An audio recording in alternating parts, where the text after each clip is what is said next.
The economy is not going to recover. It's not going to bounce back and rise to new heights like the politicians and the media have been trying to convince you. This global recession, or more accurately, this global depression that we've been in this past 5 years, is not a temporary downturn. It's the beginning of the end of an era. If you're watching this video, you're probably curious as to when the system is going to unravel. However, this question can't be answered without looking at the why. The why will determine the how, and the how will determine the when.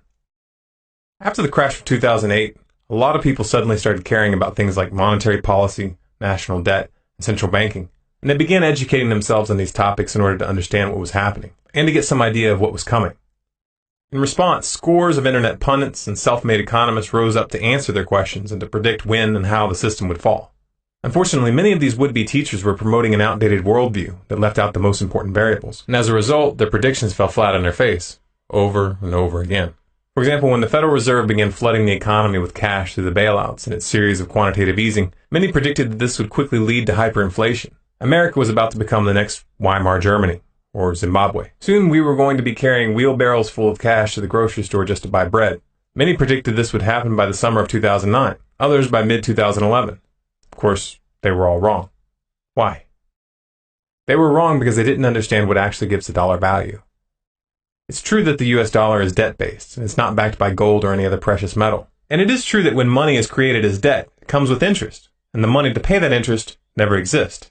Therefore, it is inherently a Ponzi scheme doomed to fail from the start. However, it's not entirely accurate to say that the dollar is backed by nothing.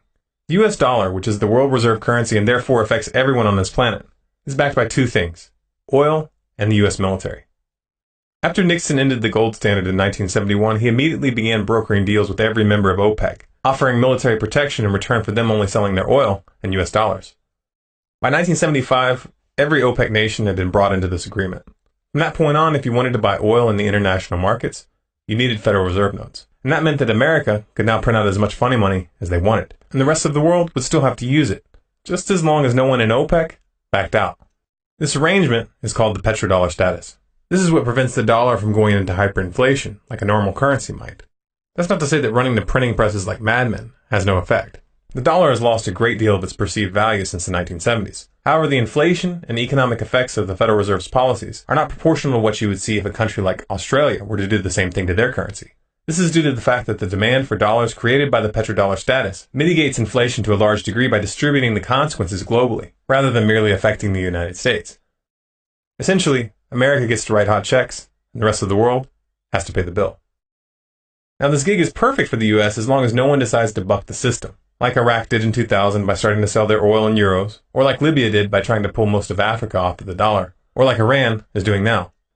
As long as the US military is able to crush or intimidate any major oil-producing nation that defies them, the petrodollar arrangement will stand, and the dollar will retain its position.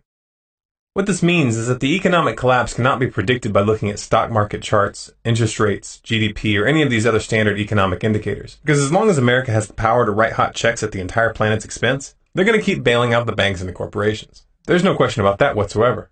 Heck, they'll drop money out of helicopters if they have to. Of course, the situation can't last forever. The obscene national debt, the massive derivatives black hole still on the books, and the impending municipal bond crisis will eventually destabilize the rest of the system. And if allowed to run its course with these bailouts and the quantitative easing cushioning the fall, we would be in for a very slow, painful economic death spiral. However, that's not a very likely scenario. As of right now, our present course has us heading towards a third world war. This is where the game will most likely play out unless we take drastic action, and this is where we need to be putting our attention. The showdown that's developing in Syria and Iran, with the US finally acknowledging that military action is being planned, has been in the works for many, many years. The evidence was readily available for those who were willing to take the time to research it. And U.S. Army General Martin Dempsey, the chairman of the Joint Chiefs of Staff, said he provided President Obama with the options for the use of force in Syria. He said the U.S. is considering what he termed as kinetic strikes in Syria, but he did not go into further details. We see that the war talk is escalating, not just on this side of the Atlantic. British generals basically echo what the U.S. says, but in even stronger terms. We talked about this in detail and predicted what was coming in several of our videos, including the road to World War III, and World War III has already begun.